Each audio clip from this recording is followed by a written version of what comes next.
Not once, but twice in 1962, NASA released tens of thousands of gallons of water into the ionosphere for science. We are talking about the aptly named Project Highwater today on Vintage Space.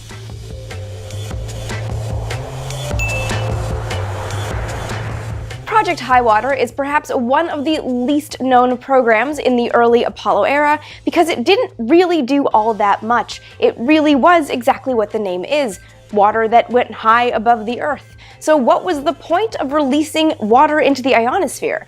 Well, NASA had some questions in its early days about what might happen to the fuel inside the upper stages of a rocket if it exploded, either because of some default or defect, or because it was destroyed by a range safety officer as it was flying into orbit. So what would happen to all the liquid fuel once it was released into the upper atmosphere? Well, NASA couldn't just replicate the upper atmosphere in a lab, so decided, well, we have a big enough rocket, let's release water and see what happens, and then use that as the data points.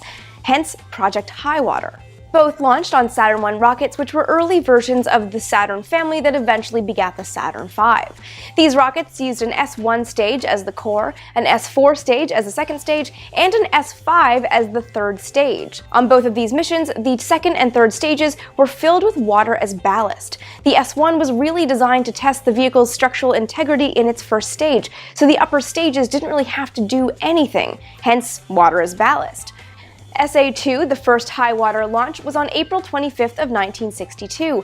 Everything went great with the launch, and after the first stage was spent, detonations on the dummy second and third stages exploded to destroy the upper stages, releasing 109,000 liters or 30,000 gallons of ballast water into the upper atmosphere just over 93 miles above the planet.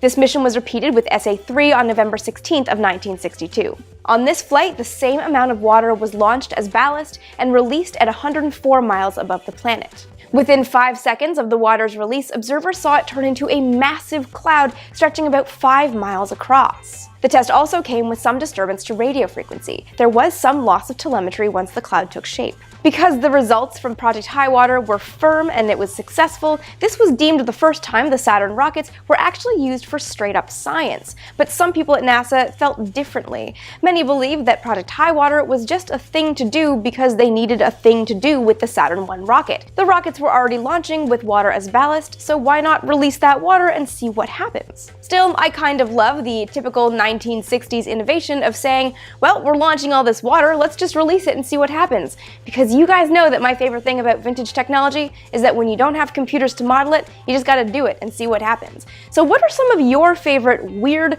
pre-computer testings that you've heard of from the Apollo era that you'd like me to look into?